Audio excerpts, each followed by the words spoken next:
Hello, ladies and gentlemen. Welcome to Anime Watch Club, a bi-weekly group discussion and review where the hosts of the What Do You Say Anime podcast nominate and vote on shows either we haven't seen or shows that will hopefully lead to a great discussion. On today's episode, the enthusiastic members of the Advancement of Man, aka my co-host, will be reviewing the 1995 anime movie Ghost in the Shell. Let's meet today's cyborgs. Gonna switch it up today on the intros, so co-host, I'm going to put you on your toes. First up, we have Johnny. Johnny, if you were to upgrade your body, what enhancement would you want? Well, I would definitely want at least a 10-inch nose. Ooh. I think just being able to just like sniff whatever you're cooking from a distance would just be so useful. And I have like a really small. No, my nose isn't big. My nose isn't okay. Anyways, move on. All right, you had me in the first half, not gonna lie. All right, next up we got Kat. Kat, same question. Which part of my body would I enhance? I think I would definitely enhance my I think I would definitely enhance my legs because fucking gas is expensive and I don't feel like paying it right now. Great answer, great answer. Our first moderator tonight, I know one part he wouldn't upgrade. Miles, what would you upgrade? Oh God, this is tough. So one, it might be my spine. I have 3 pinched nerves and they cause me a bunch of pain. So that going away might be nice. And on the other hand, I have a heart condition. So getting a heart that isn't faulty might be pretty good. Sorry, I just wanted to do a downer answer. No, we discussed it earlier. Like you could go serious or you could go joking, and then Johnny busts out the 10-inch nose, and then Miles is like, "My heart doesn't work sometimes." I think if I went into like cybernetically enhance something, I think eyes would be really useful. Being able to like see very far or like very sharply or in the dark or something like that would be kind of fun. Yes, as somebody with glasses, I completely agree. And I'm gonna let Pat get in on this conversation as well. So our second moderator of the night, we have Pat. Pat, your answer. Oh, I get to participate in the intros this time. This is fun. Gosh, what would I choose? I mean, a functional shoulder again would be nice on the right side of my body, allowing me to like just use it. Yeah, no, I go like that, but the second I go any further back, it just goes numb. So it's very not cool. Other than that, I don't know. Does this include removing like shit from your body? Ooh, that's good too. I'd get the fuck rid of my beer belly. Sure. I mean, there's plenty to remove on my beer belly. So I'd say that would be something I would want to do. Would you just do your beer belly, but not like any other parts of you with fat, so that you just have this like really skinny torso, but like kind of chubby arms and legs, and just like walk around?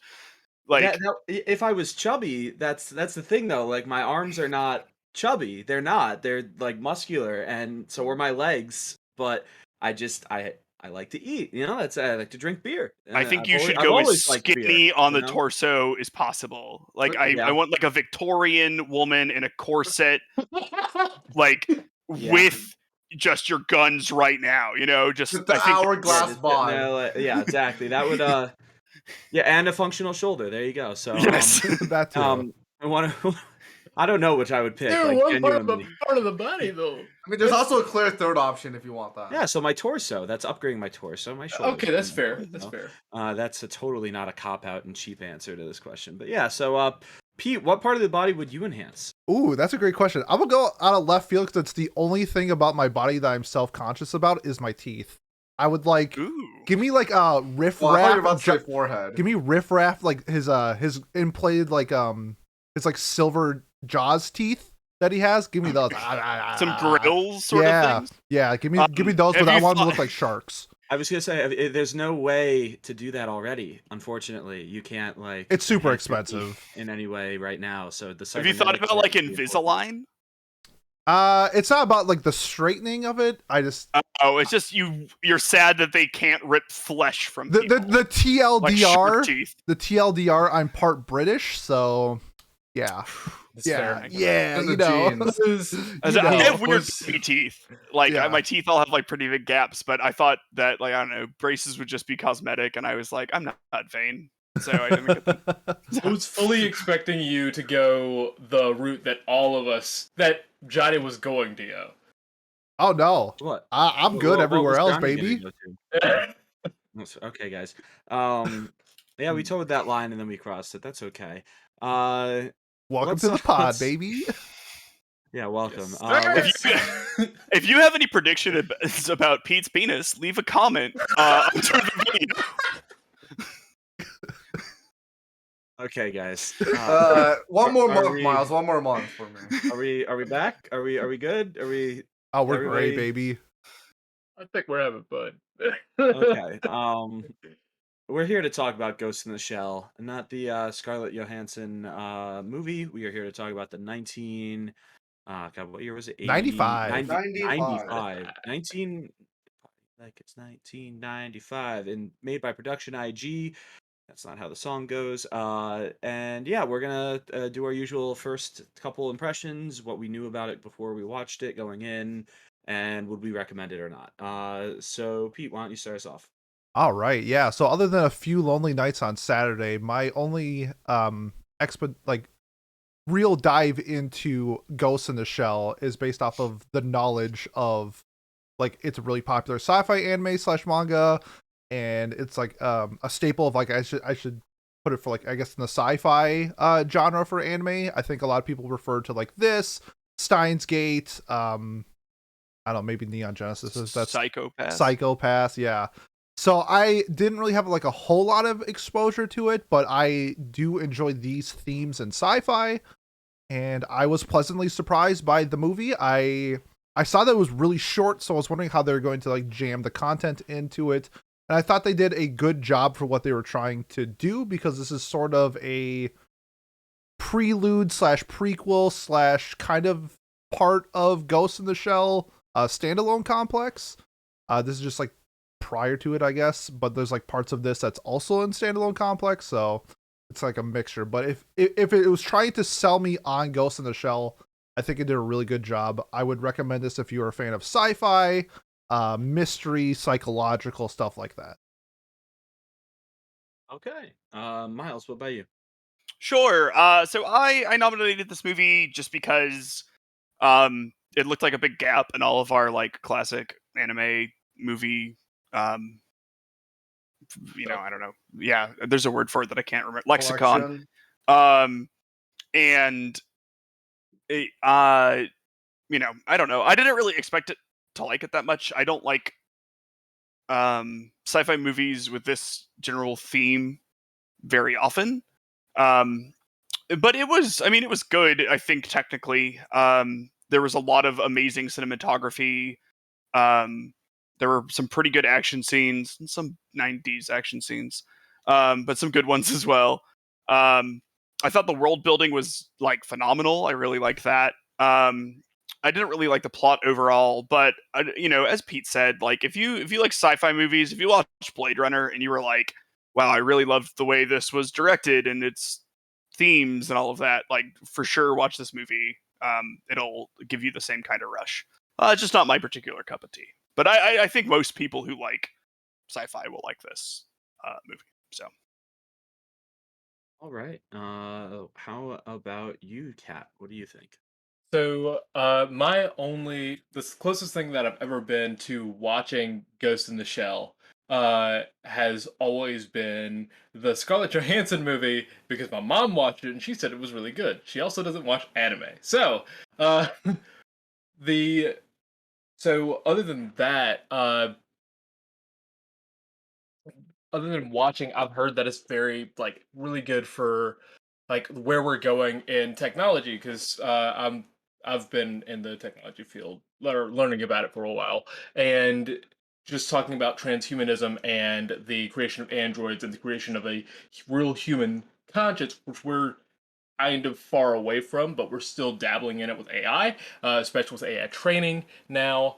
So I I've had a few friends and a few people that were training me, like coaches that were really trying to get me to watch Ghost in the Shell since I watch anime, and I guess now I have the first time. That was the first time I've actually gone to it, and we're doing a first impressions, right? Yeah. Okay. yeah. Yes. So the thing that I feel about the show, about the movie, is that it's really aligned with what I like. with what I'm really getting into because I really like sci-fi shit. And playing with human consciousness and working on how to like fabricate that, or what would happen if something fabricated that out of the blue. That would be insane. Especially since it would be uh completely all knowing. I think that's cool. Uh but I think my issue, I'll get into that a little bit later. But overall, I really like the show. I would definitely recommend it. Okay, Johnny, what about you? All right, yeah. So for me, it's funny because I think my first experience with this show was some tweet about some random guy asking Elon Musk what anime to watch, and then this was one of the shows that he responded with. So and it was just in the list of like, if you gave funny you were talking about AI. It's like if you gave an AI algorithm on what shows to recommend someone who hasn't watched anime to watch, it would have just looked exactly like that. So, and this show is, I mean, it's an old movie, which because I'm like 12 years old, it's not really my cup of tea. But I thought it was fine for its age. I thought the animation actually did look pretty good for the time. There were some pretty decent action scenes. There were a lot of still shots, a lot of really awkward mouth movement or lack of movement. I guess some parts intentional, some parts not. Also, some questionable voice acting in certain parts. But it wasn't like a kind of dub that made me want to just shut off my ears for good. And yeah, if you like these kind of old movies and stuff, I think it's worth a watch if you're into the classics. But if you're kind of like me and just watch, what the Zoomers like to watch, I guess, and I don't know, I really wouldn't recommend it that much. Interesting. And yeah, so my first impression, I went in expecting too much, I think, because to me, all I've ever, obviously we know about Scarlett Johansson's movie and all of the other media that has been created from this movie, this which of course is sourced from a manga, but it's this was the thing that blew it up, as far as I understand. Um, I don't know. I thought it was going to be a lot more in depth. It felt like a great introduction into the world that it was trying to show, but um I struggled with the plot. And the worst part is after I finished the movie, I wasn't really more curious about the world. I didn't want to dig further. I didn't want to try to explore something versus like I don't know. If I like when I finish Your Boy Kongming, I'm gonna want to go immediately to the manga and read it, because well, I'm not going to, but I'm gonna want to at least. Like, yeah, yeah. But And if I I say that were genuinely. to, No, but like like I had no interest at all. Versus like no, there are yeah. times where I sit there and I'm like, oh, this would be cool to read, and then I don't read it because I get I don't know. It's whatever. Uh, so I think I would still recommend this to like other people have said, people who really like sci-fi and tech-based shows or have an interest in the series because it is such a popular IP and a long-standing IP. But I was pretty disappointed, I gotta say. Like I was expecting to be blown away, and I really wasn't. But yeah, all right. So now we can talk about the full 80-minute movie. So spoiler warning for anyone who hasn't watched it yet. Again, very easy to watch. Timing wise, it's I believe free on YouTube, dubbed English as well. So I rented it on Prime with the dub as well. I don't know where else it'll be for anyone else worldwide, but yeah, who wants to start us off? Who wants to take that first talking point and go with it? Let's let Pete do it. Well, Pete, I'm debating because I think there's like two real discussion points that we can talk about in this movie. Do you really want to talk about like the philosophical stuff first, or do you want to talk about like the actual film itself? let's Maybe. talk about the film so that Okay. we can lead into the philosophy behind it. Okay. Then let's get the technical stuff out of the way, and I want to get your guys' opinions on some of this. This film had some really nice choreography and cinematography, but there were also some moments that I felt like where it stalled. It had moments where I didn't understand like what they were trying to do other than drag it out. I don't know if there was like a reason why that they were trying to like artistically do something, I guess I'd put it in some way, or if it was just literally stalling. So I want to get your guys' opinions on like the use of CG because we got the mixture in this one, which I think for like 95 is kind of. I wonder like how long it's been where we had like a mixture of CG and like the traditional 2D, along with like the cinematography and the music because I think I might be on like the other side of this. I thought the music was bad. I felt like it didn't fit the theme of like the cyberpunk or like futuristic style at all, and it kind of pulled me away from it. So I guess I don't know, Miles, if you have any like thoughts, you could start about the technical Y- stuff. Yeah, what do you mean by like drawn out? Like, do you mean those scenes where it would just be like a city block for like 3 minutes and like a bus Yeah, would go by? Okay, there's a so few of them because there's like the I think it was like a helicopter or a plane that was just like yep. chilling. I mean, it was like kind of moving, but it might as well have just been standing in place, along with like the like really loud. I don't even know what kind of tribal music that they were playing. It was It felt like, just to comment on the music real quick, because I agree, it didn't feel like it fit with the movie. It wasn't bad. It didn't feel great. Like it felt like almost like I was watching like a historical thing. It felt like something I would hear in Demon Slayer or in or in Kenshin or some other yeah, right, place like a based. historical or something. Yeah, exactly. Like rather than like futuristic. Hmm. And I wait, so there was CG like in this movie? Yeah, Like genuine, and I mean this genuinely, I can't remember one time where I sat there and it's like, "Oh, that's CG." Like I thought I I was think they Yeah, did looking a at I'm them. in. great job of blending I didn't it. they notice it did. either. Yeah. Because like I was like sitting here, I'm like, "Oh, it's old, so the CG, it's either not going to happen, which I thought it didn't happen in the movie, or it's going to be Be really really bad. obvious and bad." Like And the which yeah, go ahead. no, I was like, I remember seeing this really old clip of like a helicopter they use in an anime movie, and the CGI it straight up just looks like it's styrofoam. Mm, I just remember it was like really bad. I have no idea where it's from. So yeah, like that's what I was expecting, and I didn't notice any CGI in this at all. hmm. Yeah. So I don't know. Those scenes that you're talking about, Pete, were probably my favorite part of the movie. Uh, um, Of course they like I were. think, yeah. I mean, I don't know. I did talk for like 20 minutes on that, like 10-minute wordless section of Grimgar and why I loved it so much. So um, this is like pretty similar. Like I have it on my other monitor just to remind myself of the music. I think that the music, in my opinion, fits. It's very like I don't know, foreboding and stuff, and I think it like fits tone. It's not like that like what you normally expect from cyberpunk, but I think that it fits like the tone. I think that the like again like the cinematography here is amazing. I'm like looking at a puddle with like a bunch of broken down junk in it with like a reflection of like street signs and stuff, and then there's like the part where she's on the boat and she sees herself in the cafe um, is super cool.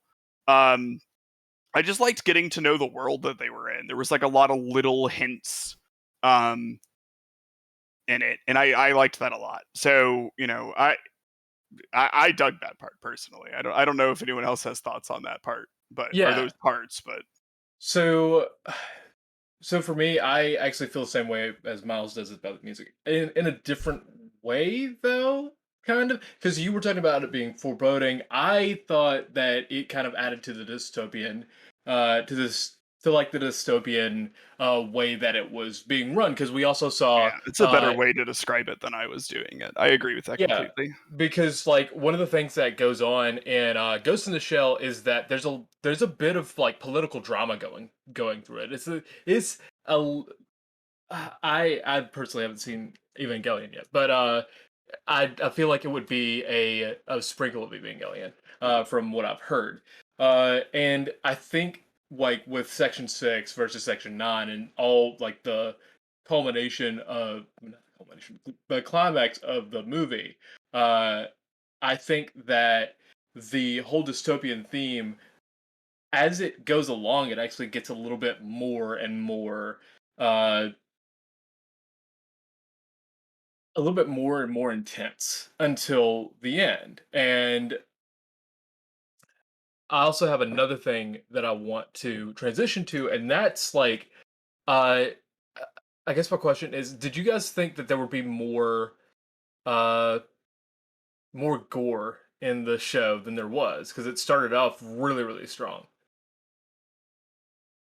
Oh, I think there was about as much as I thought there was going to be. Like, I know that a lot of the characters were like androids, so you have some like scenes that if I were an android would be really gory, right? Like when it squeezes her head, like that tank, like that was a scene that I think is sort of gory in like a non-traditional way because you're seeing a human head warped in a way that is not naturally able to be to warped in, right? Like it would just pop normally, but you can see the stress happening to it and slower popping and like metallic warping. And it's a good way to make you uncomfortable because this is happening to a human head, but also make you distinctly aware that it's not a human head. I think things like that really enhance the themes of this movie. So Yeah, I was going to watch this with my family because I was like, "Hey, we're watching a film that's like from the '90s," and I did say I was like, it might be a little bloody or a little bit like naked because I knew what I knew from like the trailers of the Scarlett Johansson movie, like, oh, they're probably gonna be naked, whatever. But this is a pretty important film in in the history of like sci-fi, like worldwide, and they were like, yeah, sure, let's do it, and then we just could never get our schedules to work out to watch it, and yeah, I'm glad that I watched it alone this morning because a lot of nudity, a lot of stuff that I was like, did it have to be there? And then if it had to be there, then like I kind of like I wanted to see some dick, like Bruh. Yo, like clip just that. hanging. Yeah, yeah, oh, yeah. That's why did I say that? But you know what I mean though. Like I was like, all right, if they're all androids or if they're all ghosts, it did feel or shells, pardon very me. Yeah. voyeuristic, right? Like it Yeah, was yeah. like, Yeah. why was she naked? Oh, She she didn't even have to be stripped completely slowly. naked. She only had to be like just her chest had to be Yeah, naked, she literally just had basically. to strip her jacket off, and then she still had like this thing on her head. Yeah, it was that's where I was like, all right, guys, like, come on, like, and that's the thing. If there was dick, I would have been like, awesome, that's cool, that's a good, that's part of the story. No, But in this case, it felt you know, very you know, like, Pat. all right, come on. I feel like I know the reason why. Is Yeah, that I don't feel like there's too much practical need in making an android dick. why does an android need breasts? Like, Well, because it's anime. Okay. So, okay, okay, thanks, imagine thanks, this Ryan. Really good scene. answer. Really good answer. But Yeah. They're I'm right. looking for the puppet master who they know is an invisible shell, right? They're looking for the shimmer. And then all of a sudden you just see like a A boner. shimmer in the wind and they're like, there it is. Maybe that's why he's called the puppet master. Yeah, yeah. Honestly, 10 out of 10 if that had been in that in the movie. Um I didn't mean to derail us like that, No, but you're good. genuinely, I was like, You brought up nudity. dicks. The nudity didn't feel like it had to be there in some of the scenes. In some of them, it was like, all right, yeah, whatever, it happens, or they're fixing her and she's cut in half. It is what it is. that was a Like, really cool scene where they like rebuilt her or whatever and mm, like you saw like the casing come off of her skin and stuff. yeah, Um like that was neat. but, Um yeah. What do you guys think about the augmentations in general? Because like the part where they typed and their fingers went and like became like little like multiple hundreds of little needles to type with. That part made me like squirm. I was not happy with that at all. I did not. They showed the girls typing in front of like one of the supervisors at one point, and like all four of them were sitting there with their 15 fingered hands, and I was just like, no, thank you, no, no.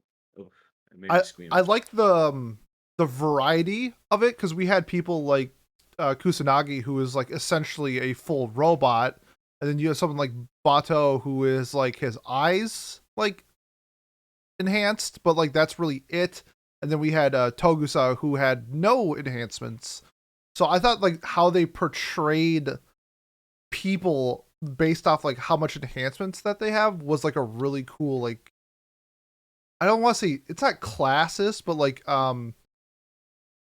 it shows where you stand on yeah, like something, you know what I mean? Like it tells you something about the person. Yeah, and I thought that was a really cool like concept. With it's not just everybody has like, I mean, we did Megalobox last time. It's not like everybody has the latest and greatest gear, and then we're all gonna go buy the most expensive gear, and then we're all gonna be boxers. This was like, okay, maybe I am a simple person and I have bad eyesight. I just want to get my eyes enhanced, or I feel like I am a loser and I want to rebuild my entire body and be, Jax from Mortal Kombat or something like that. It's like the variety was like it's part of the world building itself was just that character system that they had. Those types of characters was a really nice touch to the story. Anybody else? Yeah, I mean, it's interesting to me because like so much of these augmentations are rule of cool kind of things. Where in reality, the way that we have done these is by increasing peripherals efficiencies for the most part, right? Like we find ways to type faster that don't involve our hands splitting into 15 fingers, right? Like we have software that predicts what we're going to say, and then you can hit one button to do like the next 4 words instead of, so like that sort of deal. And I think, to get a little bit into why movies like this don't like really do it for me is that the way that we're doing transhumanism in a lot of ways is very different from what was envisioned um, in the 80s and 90s from we're not enhancing ourselves as much as we are enhancing our tools. People aren't replacing their legs with running blades or whatever. I mean, at least yet, um to try to be faster or whatever. Like there's not a lot of practical surgery that isn't like, if you're able-bodied, um then you're not generally going to try to get stuff to enhance your body even more. That's There's just no- not how nothing. we really do it. There's nothing to gain at this point, like in terms of augmentation of yourself, with machinery at this point. I think is like the best way to look at it, right? Where there's no Specifically your body. You can buy Yeah. things that right, like yeah. glasses or Yeah. whatever else. So you can buy those. Steroids. I guess like LASIK is body modification, so maybe that is one thing. Or But you could argue too, like It doesn't enhance though, right? It brings to what we consider the norm to be. We don't yeah. get LASIK to give us awesome, and they are awesome, right? Like copper eyes or whatever that make us see super far. We have cameras that do that for us, or devices that do that for us. We aren't currently embedding those into our bodies to any sort of extent. And when people do, it's usually like interfaces and stuff. Like uh, Things that they can take off. like Google Glass is something that, like, pretend that was good for a minute. I was gonna make a joke about it if you didn't. But like that, I think that there is, for a very large amount of people, an inherent desire to be able to pull back from that sort of modification if you want to. Or for periods of time. It can be exhausting. Think about how exhausting it is when you're looking at your phone all day. Like, say recently there was a really big news story that the majority of the country thought was a very bad thing. And then think about how just constantly keeping yourself updated on that would it tires you out. You know what I mean? When anything happens that's bad in the world, and how much access to that information we have, how frustrating that is. Now imagine you can't remove that feed from your brain, Johnny. Yeah, so I think what you're describing is basically Mark Zuckerberg's metaverse. Yeah, I mean, it's like it You're not wrong. is like So, his goal to like sort of be able to hop in and out of that sort of thing, I suppose. yeah, but Um, again, I I agree with the part that is just like, like all these things about like having all these enhancements into your own body and stuff. It's like it sounds and looks very cool, but at the end of the day, like let's be honest, even if let's say tomorrow they came out like an artificial arm that was like more efficient than a normal person's arm, like their wrist could spin 360 degrees. How many people do you think would realistically be willing to chop off their arm and get an artificial arm? I'd say a lot. Really? Yeah, I would say a lot. Yeah. You really think? Really? Yeah. I would not. would I'm just saying this. What I if it would wasn't not. tactile? Because it first what? of all, you wouldn't Like you know. didn't have sensation in it. Yeah, like okay, let's say like you had a perfectly normal, healthy arm that had no problems with it. Would you be willing to do that? I would. It depends on their job. Because, like, personally, thinking from a practical standpoint, you have people that are working with liquid nitrogen all the fucking time. And they've always got to have a hazmat suit. They've always got to have something going on. And in fact, my wife, one of the reasons why her wrist is fucked up is because liquid nitrogen got on her hand. You have somebody like that, she takes off her arm, puts on a, like, chop off the arm, put on a real one. There's a lot more practical shit that you can do with a robotic arm that one, if we were able to efficiently like power that arm pretty easily and not have to worry about like recharging it and all that. Like, let's say if she was able to do that and wouldn't have to take it off at all except for like maybe to sleep. She's got the ability to cook without a fucking spatula. She's got the ability to like The most important thing. I think that's making a stretch. But she's got the ability to actually hold liquid nitrogen in her hand without it injuring her. She's got the ability to have more mobility with that hand that was previously injured. Like it opens up a new world for a lot of people, and for a lot of people that are able-bodied, like we are the pinnacle of evolution, but we, as we get better and better, like with our minds, we can actually enhance our bodies throughout the evolution of our minds. Can I ask, So- can I ask Miles a science question? Wait, Yes. right? All right, Oh, Johnny, you Johnny, go then first. Pete. Yeah. Okay. All right. So I will say, Kat, you are making a lot of good points, but let me ask you this question, okay? So when doctor, you seen the video of the grape getting a surgery? Yes, that is actually an extremely exciting part of mechanical evolution, because that means that we don't have to use people who may not be as perfectly precise as a machine, because they Okay, can be. Okay, let me stop. Okay, Go ahead. so but my point is, if you can have a machine that can do that, why wouldn't you just use the machine instead of chopping off your arm and getting an arm? Why Miles and wouldn't I's you eyes, just use the Miles and I's machine? eyes just You see- lit right up. Because a See, metal here's the arm is thing. cool. There you go. Yeah, Literally. Okay, so let's say like your partner. Everyone calm down real quick. Kat, respond to Johnny. Yes, thank you. Now, Johnny, the reason why somebody would use a metal arm instead of their regular actual arm that may happen to work, it may not be exactly helpful to work. Like, not helpful. It may not be pleasurable to work. And what I mean by that is like they may have a lot of pain in their wrist. They may not be able to use the complete uh, functions of an arm. And yeah, you can have an outward machine for that to do that for you. But the issue is if you have arthritis in your arm, and every time you use your arm, no matter where like you move it past a certain area.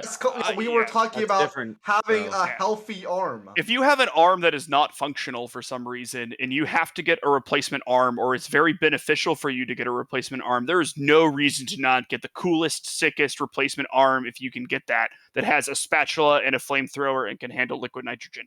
I Okay. would replace my labrum with a mechanical one in an instant, but I would not Oh, yeah, that's replace because the you're rest of weak. my arm at all, because the rest of my arm functions and does what I need it to do. Like that's where I think, and that's not, yeah. So we're not talking about like, okay, for people with disabilities or handicaps in any way. that obviously, yes, people would very likely enhance then.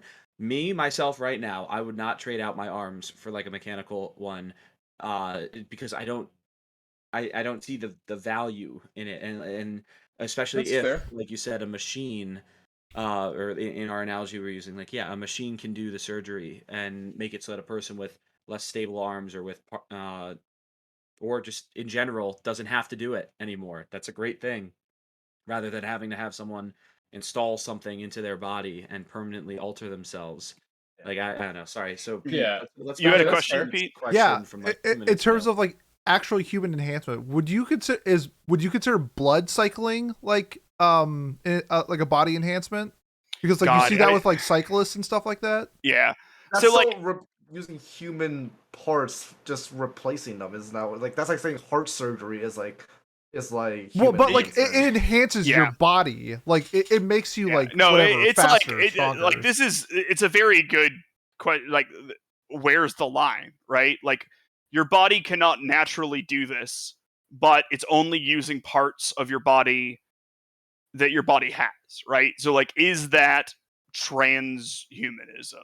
I would say Um, that's just surgery, isn't it? Like for example, then would you consider like something like gastric bypass to be like human I, enhancement when it's that's just a. I like mean, that's a legitimately like a question people like. There are people out there that will say glasses are transhumanist, right? okay, no, that's just that's So like saying looking into a mirror is transhumanist because you're seeing something you wouldn't normally be able to see. okay, is but like, well, wait, what? Oh, Okay, like yourself. yeah, But like, what? like that. Okay, okay. Yeah, I like don't you know see, if that's the perfect analogy. let's say like you wear mirrors like right in front of your eyes, but like something like that. I don't know where this point's going. I think that, like, I mean, it's tough because there's a lot of stuff that we are culturally used to, and none of that is replacing your entire body with robotic parts. So like, uh, to us, from our perspective, things like glasses are completely normal, right? But like, how good do those glasses have to get before they are transhumanist? You know what I mean? If my contact lenses, um, have a general user interface and I can see in the dark with them and I can do all of this stuff that humans normally can't do, and it's just not bringing my vision to normal 2020 vision, is that transhumanist? If the glasses can do that, like, there's an argument for that I think is fine.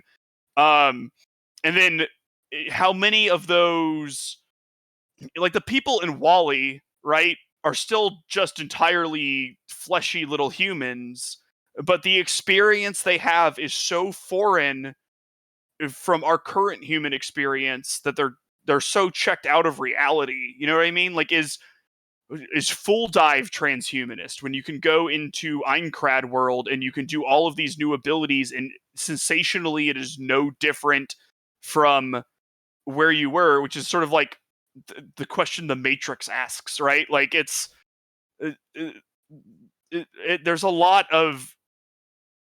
I was talking to my friend who is very big into transhumanism today, and she was grilling me on this, and I was just saying that nothing was transhumanism unless it's a flamethrower arm.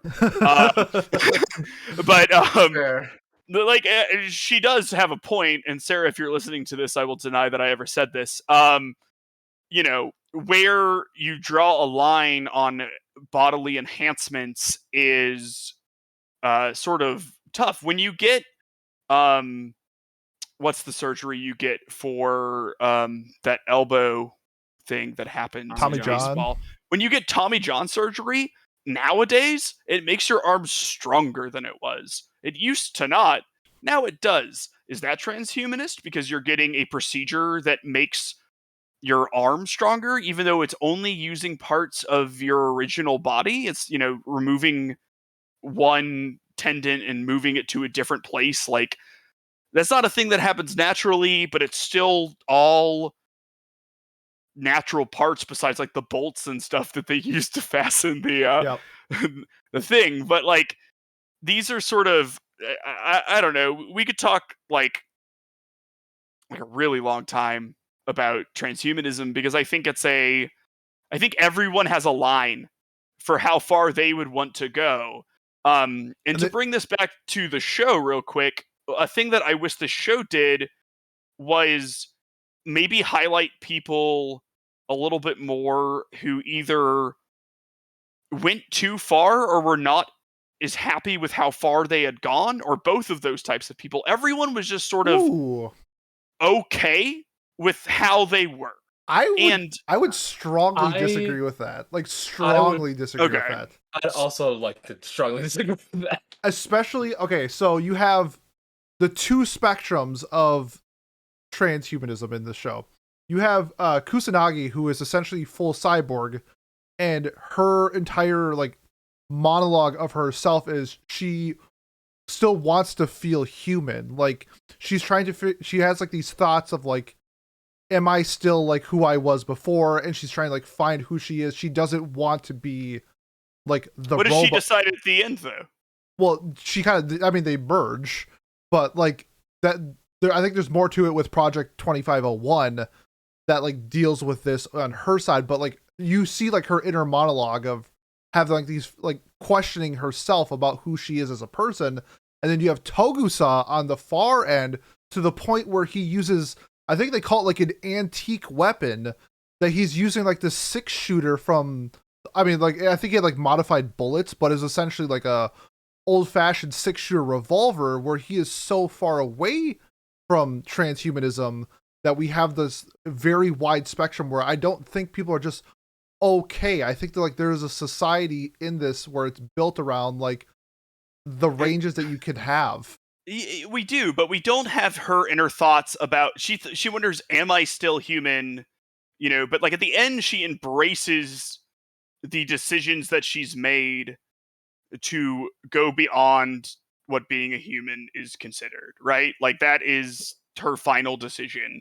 I guess I And that personally didn't get her having a lot of like she wondered if she was still human, but it didn't feel like she like was like, I don't think I'm human. I wish I could go back. I feel You like know her what I character mean? and like pushed I the boundaries.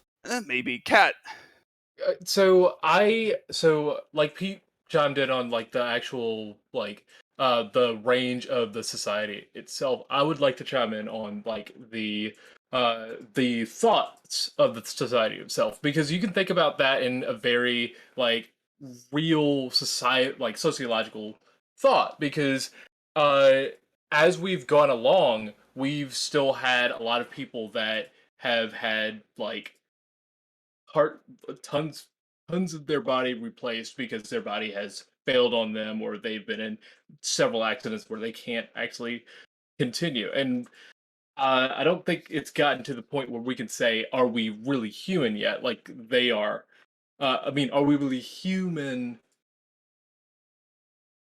Are we really human? Like they are in the show. But I feel that I feel that inside of society, eventually we're always gonna have those people that are stuck in the past. Kind of like what's his name? Kusanagi.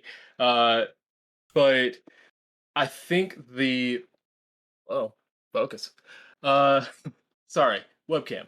Uh I think the issue that I'm having with agreeing with your statement is that uh, as we go along, like kind of like we are now, with the whole abortion debate, which should be Anyways, whatever. The I think the issue that I'm having is that a lot of people, as we go along, more and more people will go towards the masses, and we're always going to be improving. So I think at this point they've already said, okay, we're like the majority of people have really accepted this, except for a few stragglers here and there, but most people are just completely fine with it. I think uh the issue that we're having with watching the issue that we're having comprehending why it's so crap, lost my train of thought. Anyway, I think my issue with agreeing with your statement is just that I feel like the society itself has moved on from that debate and has just accepted it. maybe I don't know. I think well that it maybe is a weaker part of the show, because it does kind of just have a bunch of cast members that just are introduced, but then they're in for like a scene or two, maybe. Like a bunch of the agents and stuff, or the what were they called, the divisions, or what was the Division 6, Division 9, and yeah, like we all heard about those. Division 4, but we didn't see them. Mm, yeah, yeah. So those they were introduced, and they were kind of like, oh, are they human? Are they augmented? Like we don't know. And for the most part, it seems like most people were augmented, but they uh there was no exploration into what a normal citizen looked like, right? Beyond what we saw them look like, but we don't know. You can't tell. Um, like certain people are augmented until they actually use their augments, like the girls with the fingers as another example, right? Like, so I wonder, maybe in some of those sweeping shots, we could have seen more people either using their augments in their real life activities, at the market, selling something and have it using holding up four things because they have four hands instead of two or something along those lines. Like maybe that would have helped to answer this question that we I, have. I f- I That feel like actually, don't go you ahead. feel like the augments are like rare in this world? Like it seems like most people didn't have augments. The people that did have augments were like the bad guys and like the military or the police. Like the market scene, like everybody was just like normal people. It's Hmm. at least that's the vibe I got, and it didn't.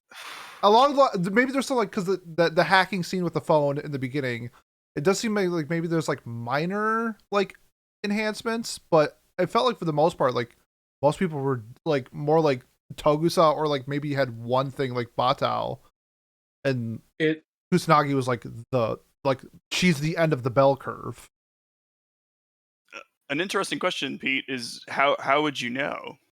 Well, I think it's just like based off of like how people like react, and like say the context of like the market scene where like I don't know. It just seemed like they were like regular humans. So for me, that would like I would picture like either zero or minor augments compared to somebody like Batao, or like the guy with like the invisible cloak and stuff like that. Yeah, I mean, I don't think that like the average person is um completely um augmented, right? Like they haven't Yeah. replaced, they don't have that like artificial brain thing. But here's an interesting question. In that scene where she sees herself, right? Yep. Um up in the window. That could reasonably be, and maybe is supposed to be, the completely different person, Oh. because we already know that her face model has been used for um that the project 2501 thing, right? Like I know she has like a rare model or whatever, but they do make note, if there are rare models, that leads one to believe that there are common models for people to go into. So I don't think it's as uncommon. Two, God, I don't know if that scene is supposed to be her seeing someone that essentially looks exactly like her doing something different.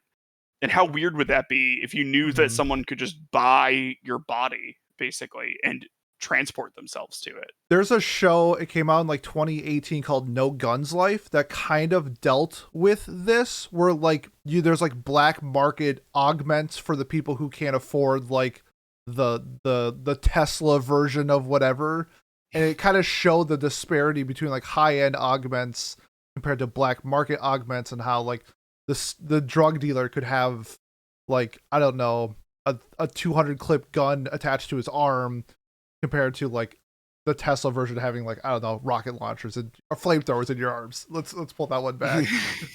So I guess that's kind of like my like because I've seen shows like this in the past where like I kind of like I guess that's kind of like what I'm basing it off of. Like in this series, I feel like it's like common to not have an augment, but that's just my 2 cents. I'm sure. I bet if we watch Standalone Complex, these questions could be answered.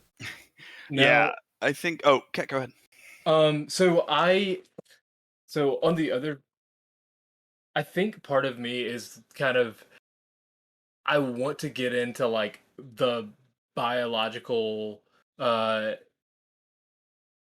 because we are having some biological augments going on right now because of the what's it called?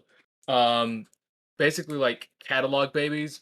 Like people are being genetically modified before they're born in order to get rid of defects, and then people are raising the debate about whether or not it's ethical to kind of, you know, pick and choose what their baby's going to look like if they're gonna have like a cute face or whatever.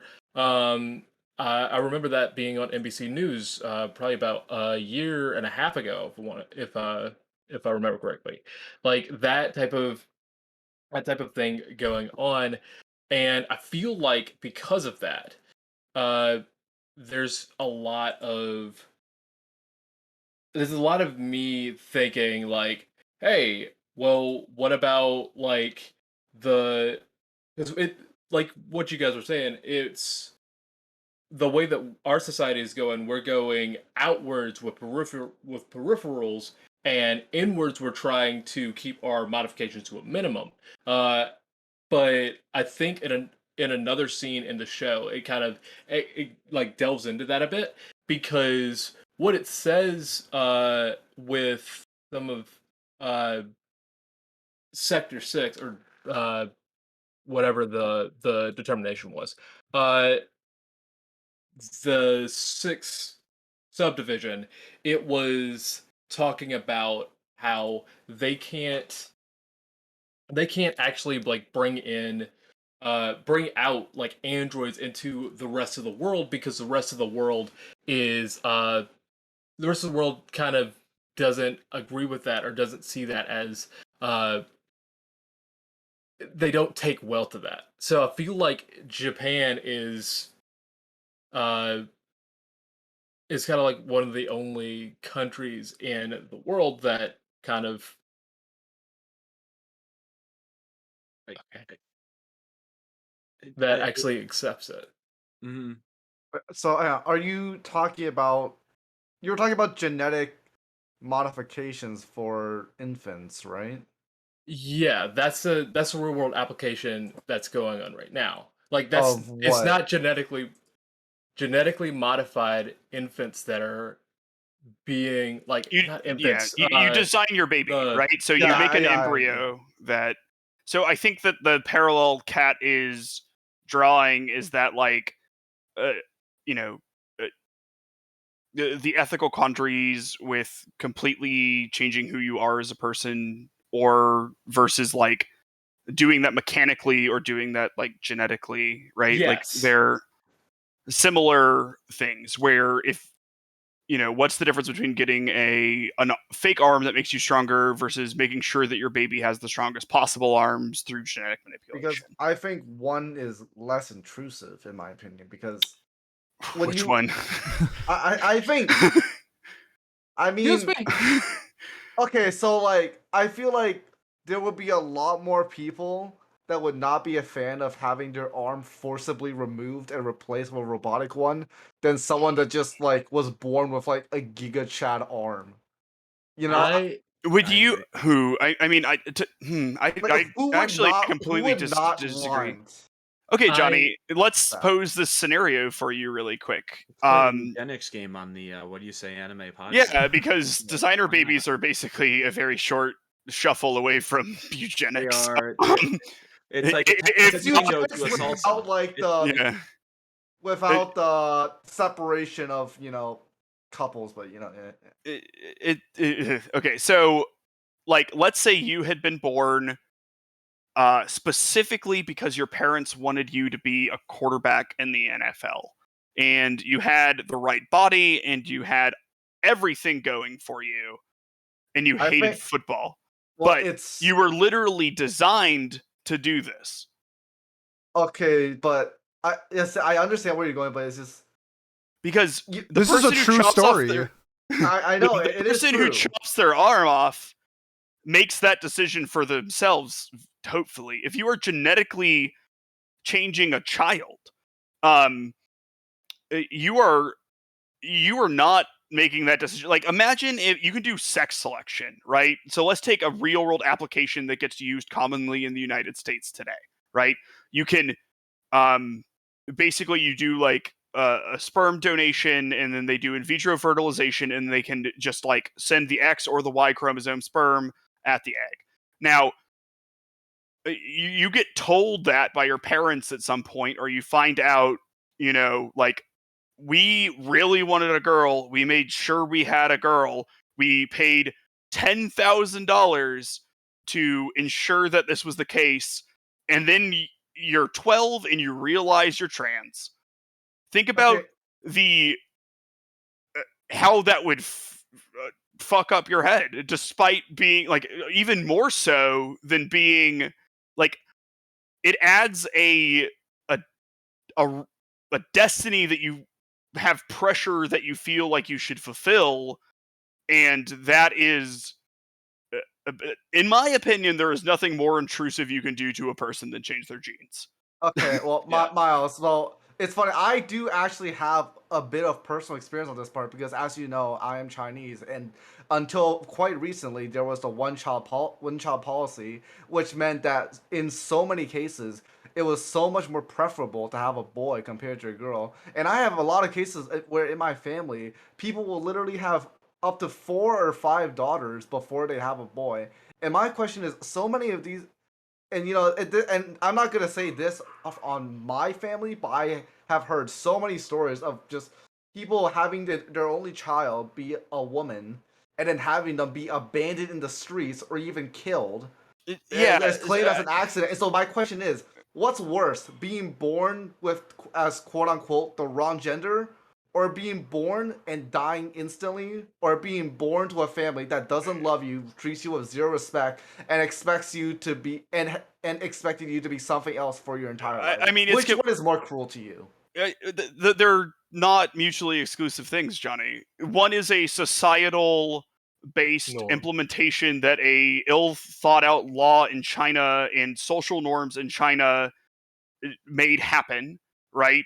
Because they wanted to control population, but also they are a bit of a patriarchal society. So people were selecting male babies in terrible, awful ways, as you have recalled. That doesn't mean that if you are selected to be like one, there's a huge argument to be made that you wouldn't be you because a different sperm would be used. But um like they're not mutually exclusive. Like, sure, something like that could be used to solve that problem, but that problem is not something that hopefully we would ever need solving. Let's reel this back in though, because we got really into like a Gattaca discussion Yeah, more no than kidding. more Watch than a Ghost Gattaca in the too. Shell discussion. Gattaca is a great movie. I suggest watching it. Um, Ugh.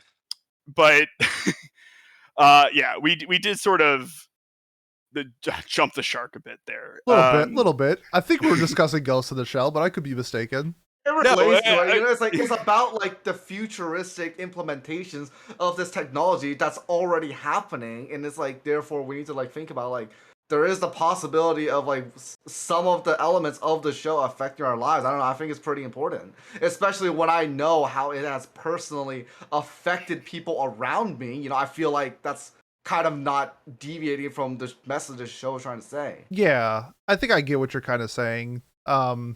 It'd be Especially interesting. when it like personally relates to me in some way. But It would be interesting to see in this type of show whether how society treats somebody who has augments compared to not. Like, is it where if you have more augments, you're viewed? I'll throw us like way back in like the 1400s or something like that. Like, if you saw somebody who was fat, you would think that they were wealthy because they could afford so much food to eat. I think it'd be kind of cool if you saw like a society where like the augments were like a sign of wealth or something like that, or a sign of power, and have those society norms show in Ghost in the Shell, because it is a little political at times. I think we got like brief hints of it, but not a whole lot from the movie. But I think that'd be like a really cool addition to see how society acts, because the world building is so good. Let's just add another layer to it.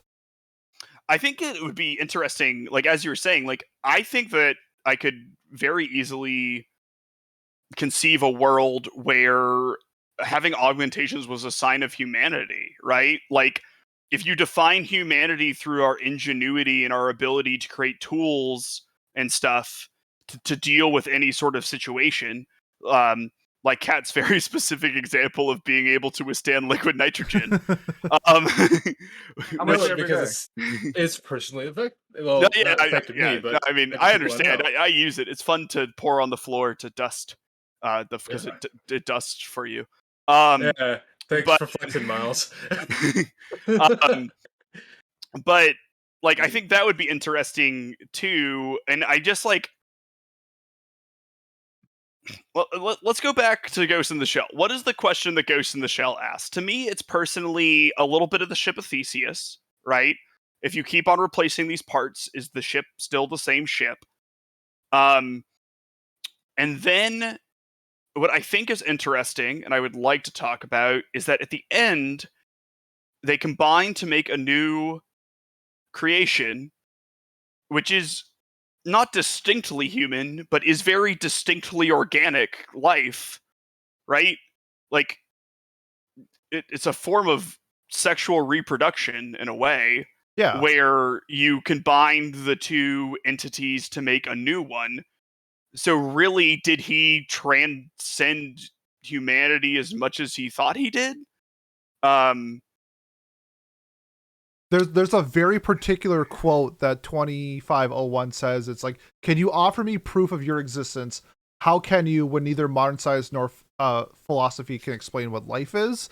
And I think that's kind of like we talked about earlier with the merging of 2501 and Kusanagi into a character, where it's like, yeah, like, what am I? Like, if we do this, am I still, like, we don't know. Like, and that's kind of felt like her character was pushing the boundaries, whether it was like physically in her body or mentally, in terms of essentially being one with an AI unit. So I really enjoyed that concept of like, are we human or are we dancers? But instead of dancers in this time, it's robots.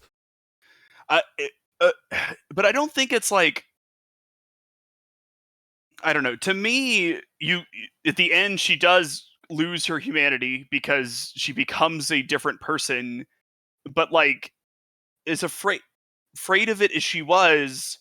I think the answer to is she human a very clear yes before that, because who, I don't know, when talking about what makes a human and what traits we would ascribe to humans, um, people aren't, someone doesn't say they have two legs and two arms and a nose, and then it's like they look like this and they have skin. Like, that's not how people describe it. People don't say like, when someone acts cruel or without empathy or whatever, they say they're acting non-human. Like, it's our abilities to be ingenuity, or like to come up with new things and be inventive and be creative and be funny and be empathetic, and not to get too power of friendship in anime, but like that's a thing, right? Like, that's a very human Yeah, experience. we're all straw hats of this podcast. Like, I get it. Yeah. Oh I think the more the god. you said it. I'll let someone chime in real quick, but I don't think it's a problem of us thinking that we know she's human. It's her trying to figure that out herself, and I think that's where like the question came along of like her trying to find her humanity. I'll be honest, I thought she was never human. That's the way I interpreted her. Like, I know that that's not the case, She's but a like when I was cyborg, I watching it, believe. that's what I was. Yeah, Not I guess it. so. Human Cyborg. isn't question. Yeah, like I was sitting there thinking, oh, she's questioning how human she is now that she is no like literally entirely an android. Yes, Like that's where I was in that boat. Like, I don't know, consciousness is where, and again, so this is where the movie lost me, because I think the examining, oh, what is consciousness, what's like real thought versus not, like that stuff is cool, but I don't know, just for me, I wasn't picking up what they were putting down, to put it very just sure. bluntly and like calmly. I was not at all sitting there being like, whoa, mind fuck. Like, no, I was like fully in the, no, you're not human anymore, or yes, you are human right now. Like, but that's how I was feeling, at least. But yeah, why? I don't know. Should we move on to closing thoughts? Because we're approaching time, and again, we can always discuss this after or during our in our anime club channel on our Discord. Join the Discord. Sick plug, Pat. Can I say one thing before we get to final thoughts?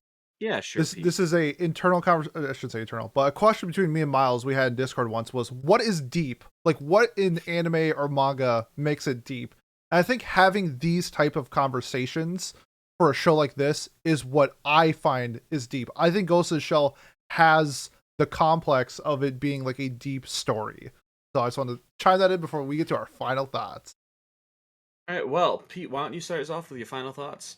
Awesome. I compare this movie to JJK Zero. If anyone has seen it, it's a more of like a introduction to the series itself from kind of like the prior telling of the original story that we saw in terms of when the show came out chronologically. I was fully fascinated with the show itself. I love the characters. I like the themes that they displayed with the transhumanism, the range of characters that they had with those subject matter with the augments and where they are as humans. And I really enjoyed like the how Project 2501 was like and sometimes I felt like he was like the most human, even though he was clearly an AI program. I thought that was like a really cool touch with his character. It gave me like really evil, not evil, but like sinister vibes, even though it's like when the worst person makes a really good point. It's like, damn, you know what? He's kind of spitting right now. Like, I'm not going to deny that. I had a great time watching this.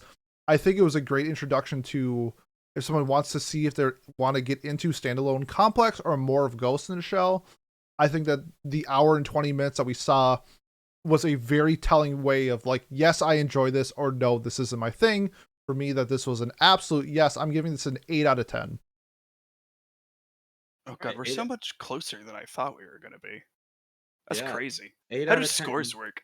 Yeah, right? There are numbers from 1 to 10, Miles. Yeah, Hey, but like, an 8 is very good. I thought this was very good. Alrighty. yeah, okay, Miles, what have you got? okay. Well, to show the spectrum of the human experience, I kind of wish that this movie had done a little bit more to continue with Pete's deep line of thought. I think that this movie did a very good job of like digging a hole, but it didn't really fill it with anything yet. So like it's deep, but there's not a ton of substance, in my opinion. A lot of this is like a little unfair to it because it's been almost 30 years since this has happened. Technology has progressed a very large amount, and discussion on transhumanism has uh, increased a very large amount as well. Um, so a lot of these things that it did have been tread over in media and in academic discourse repeatedly since 1995. Um, so, I wish it had asked more questions about what are the implications of these modifications? Do they force people to get them to keep up? Are they only used for people who have to do it because they have to mutilate their body because they're in a tough position and they need to be able to do jobs more efficiently when people who have more means don't have to do it? I feel like there's like a lot of things that you can ask about the ability to alter ourselves in such a large amount, other than like, even though I'm still the same thinking being I was after I replaced my arm and my skull or whatever, am I still human?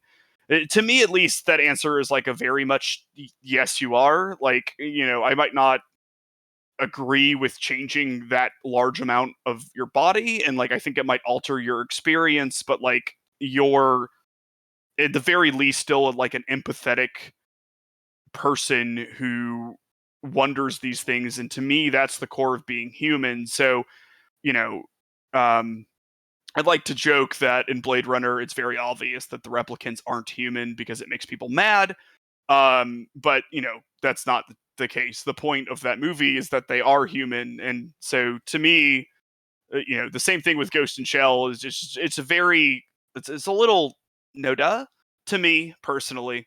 um that being said, I think great world building, a really awesome atmosphere, amazing cinematography in places, really unique uses of cyberpunk sort of technology, like like the finger splitting thing. Like, imagine how more efficient Violet would be if she could have typed with 15 fingers. And like, I think that stuff is all really cool. It's not exactly my cup of tea, but I think it's a good movie. I'm gonna give it a 7 out of 10. Let's go. Nice. Alrighty, 7 out of 10. Kat, what about you?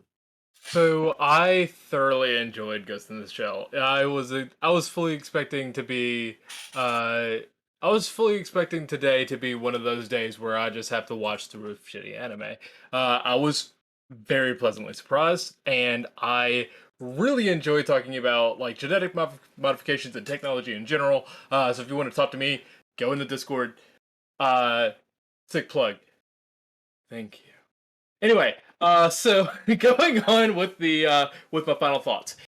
The issue that I have with this show is that it's just not long enough. The good thing is there's an actual series attached to it, so I'm probably going to watch that pretty soon. But when it comes to the show itself, like Miles said, great cinematography.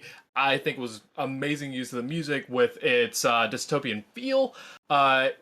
And just cyberpunk stuff. Like, I geeked out. I geeked the hell out throughout the movie, and a lot of the a lot of the philosophical questions are things that I think about like regularly. Like, uh, one of the things that I think about is like once because with the way that science is going, by the time that we're at least I am 80, we'll have enough storage uh and a small enough cartridge to fit at least one snippet of somebody's entire mind into that. And once we get there, who's going to be selected to be saved? And I think that that's an interesting thought that I have a lot of the time actually. Wait, are people Uh, dying? People die when they are Oh, killed. I see what you're saying. I get what you're saying. I thought there was something yeah, like a war or something, but I get what you're saying now. My bad. yeah. Oh, there So probably will like, be. and I mean, Probably. yeah, Yeah, we probably haven't had a before world that, war but in 50 years. It's only gonna be a little bit of time. But yeah. yeah. Terminator 2, But yeah. anyway, I think that that is going to be interesting, and like just having things that go into that, plus all of the other pluses, and it being one of the most iconic shows of the '90s, and having so many sequels, and I can only hope that the rest of them, minus the Scarlett Johansson movie, has it follows in this one's footsteps, and yeah, I thought it was a little bit more than very good. I thought it was great. I won't go masterpiece because there were some things that were not explored, but I feel like they will be thoroughly explored in the anime. So I would, again, if you are into sci-fi and you haven't watched this, what are you doing? Alrighty. So Cool. 9 out of 10. So it's a 9? I was gonna Yeah. say, did Okay. I thought I missed his score, but no. Did he say 9? Okay. He didn't I say did it say- directly, but he said great, and using the precedent of Pete and No. it was a 9.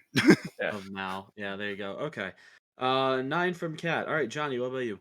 Yeah, so I unfortunately will not be as generous to the show. While I do think it poses an interesting premise about the whole argument of like what really counts as a human, like where's the limit. I do think that it just comes down to the issue of it's just I feel like I'm not in the right generation. I've seen both like in fiction and in reality to a certain extent like what these kind of questions like have on like how I think about the world. So like this whole like thought process of going into this show is something I've already experienced plenty of times in my life.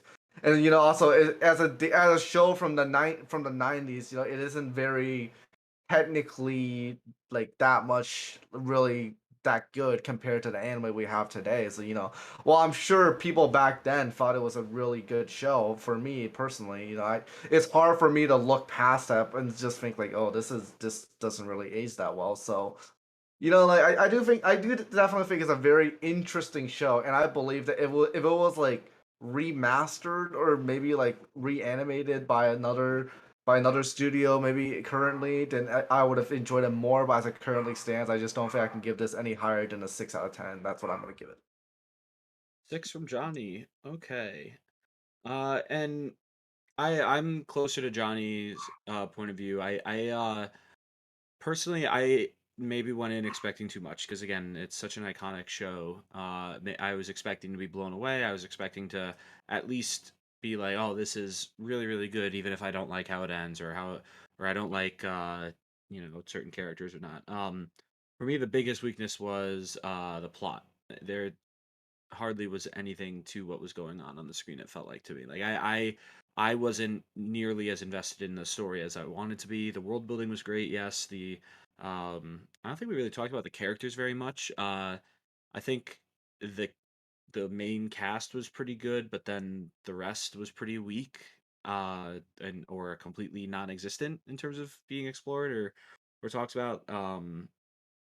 I don't know. I just it left me with a bad taste in my mouth, and I wanted to like it, or I wanted to be blown away and sit near mind, having these discussions with my own self, not just with you guys, like beforehand. And I really wasn't. I wasn't driven to like look into uh what happens next in the manga or other people's opinions on is she still human at the end of the movie. I would was not that into it. So I think I'm gonna give it a 7 out of 10 because again, I think I kind of disagree with Johnny. I think that it stands the test of time. Like it's pretty looks really good. Again, we were fooled.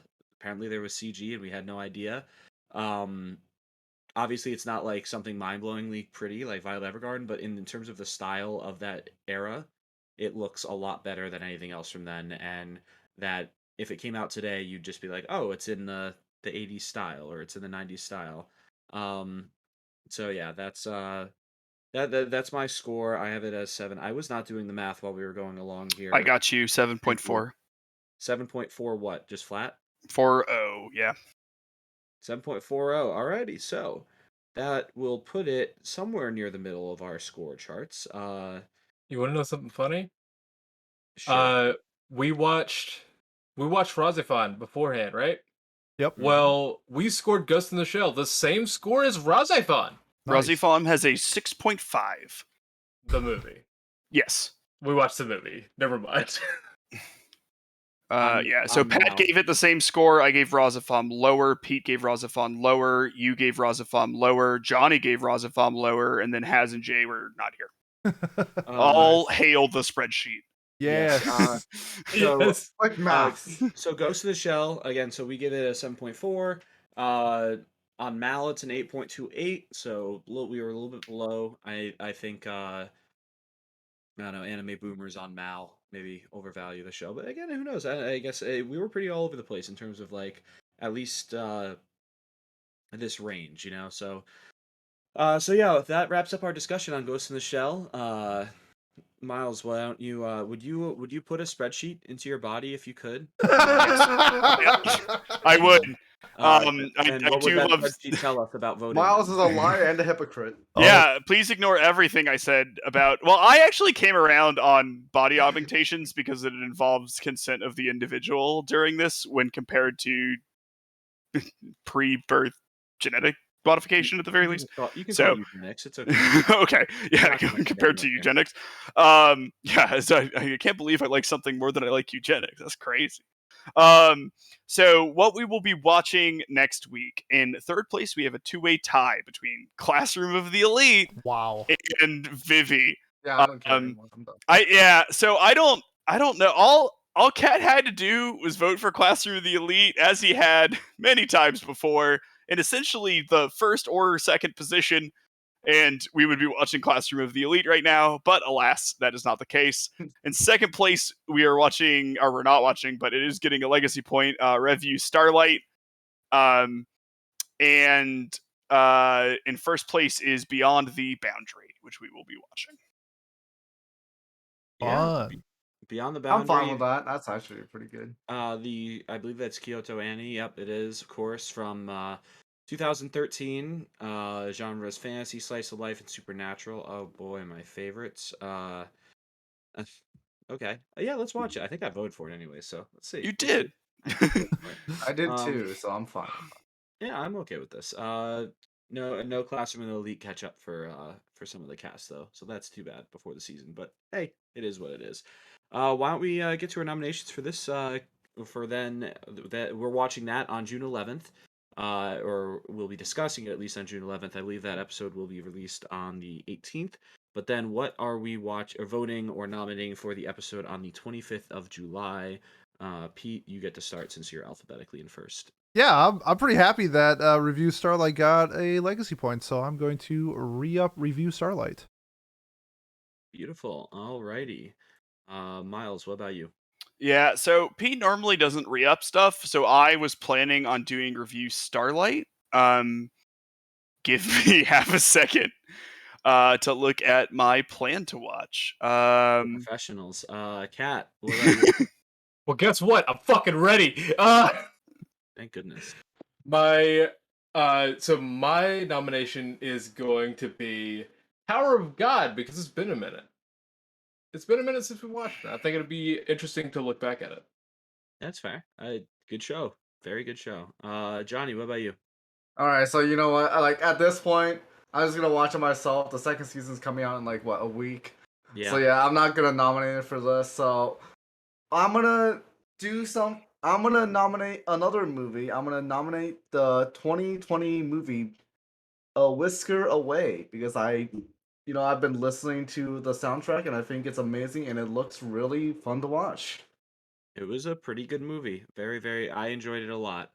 Very easy to watch. And nostalgic, I would imagine, for some people because it's like Ghibli-esque, but not Ghibli. But yeah, alrighty. And then Miles, have you got one?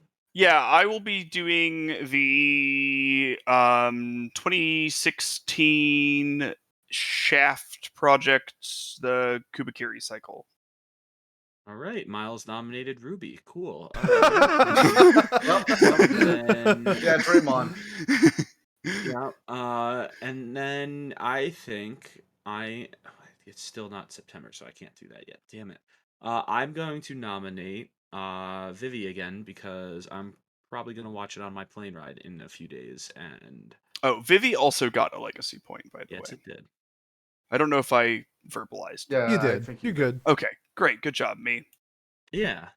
Well done. But yeah, so I'm nominating Vivi.